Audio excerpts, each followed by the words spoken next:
So remember the name Chamsangdae, but that literally means stargazing tower. So how tall is it? Well, based on people passing by, this is about 6 meters tall, 5.7 meters, 6 meters tall. So that is what? About 20 feet or so. So it is tall. And then people always say, how do you go in? There is no door around it. It's made of stone. It's more like a pagoda type of stone, but it's hollow inside. So how do you go in? Well, if you go to the museum, scholars conjecture that you need an external device like a ladder, right? Like you put the ladder and then you walk up and you go in, but then probably inside you have another ladder, and then ladder starting somewhere in the middle and going all the way to the top, so that some people can go all the way onto the top, closer to the sky. So they used this as a observatory tower. So why is it important? Unified Silla, I mean, not unified, but, you know, in three kingdoms, the main production is agriculture.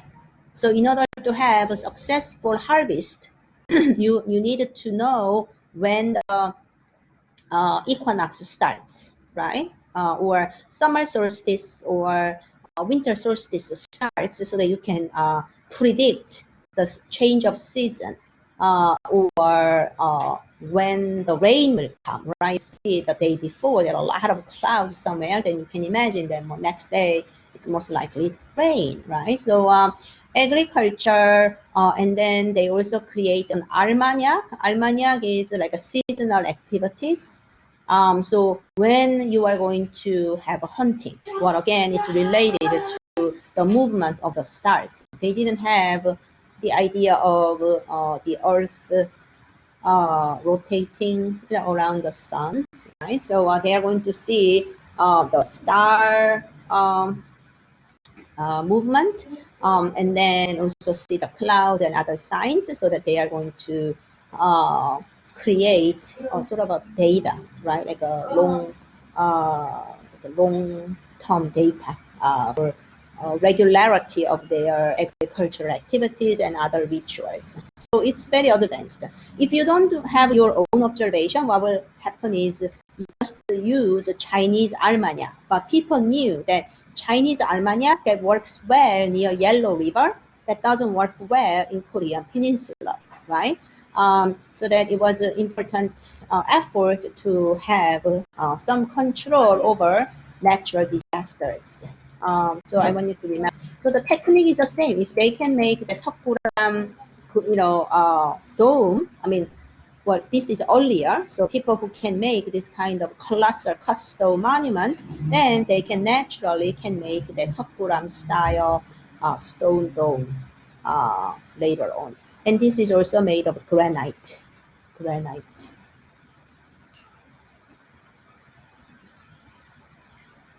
So that is during that the reign, Kyunghee. I wanted to remember this name, Kyunghee. There are also popular historical drama series based on reign. And Sandok was an advocate of the Parang movement. And for poor people, when they died, they buried a lot of small figurines like this. And they are very small. Again, it's more like smaller than 5 inches or 6 inches. So basically, you can squeeze clay and create these small figurines easily.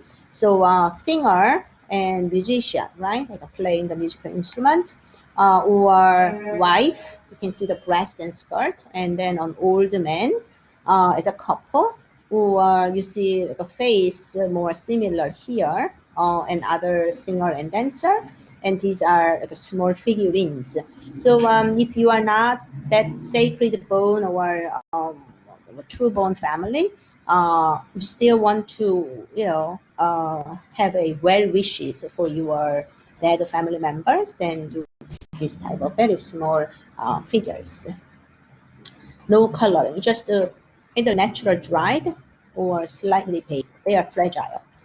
So Hwarang, going back to the Hwarang, this is a very important organization for Silla to achieve unification. So Buddhism was one thing in order to unite people's mind. Like they can also guide people to one goal, right? We are destined to make a unification, but in practicality, like in order to execute that goal, they needed young talented men, and Silla organized this group called Hwarang. But there are some theories about the actual entity of Hwarang. Some people think this is more like a fighting band, more like a Mission Impossible type of people who are working on espionage, or some people think this is more like a religious cult. They would do anything with a brainwash. But in mainstream history, they consider this as a sort of what is it? Healthy youth organization. Also, they provide education and they provide some exposure to arts and culture, regardless of these boys' social background. Sort of a American military academy.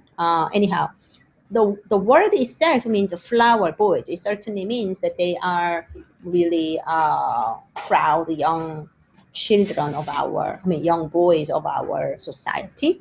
But they had 5 commandments for secular life, and that is, they are: first, loyalty to one's Lord; second, love and respect for your parents and teachers; number 3, trust among friends; number 4, never retreat in battle; number 5, never take a life without a just cause. So number 5, this is really related to Buddhism. You don't randomly kill.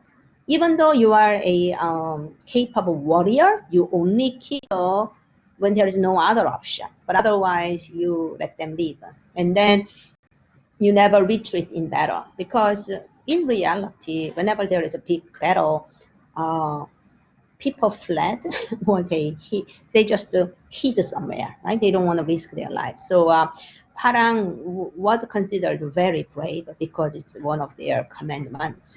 And then obviously friendship, trust was very encouraged. So regardless of your social background, you help each other.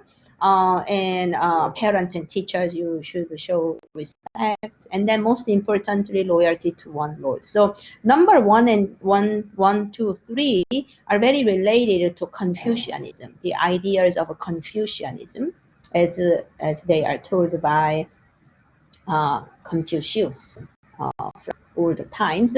And then number 5 is obviously influence of Buddhism. And then number 4 is more like a practicality of a modernized country, right? You don't want your soldiers to flee or to hide. So these are the end of the secular side of it. So Hwarang are not Buddhist monks. They are just secular citizens, a little bit strong in military training, and also they can read and write. So they are very helpful assets. So that's the end of Silla.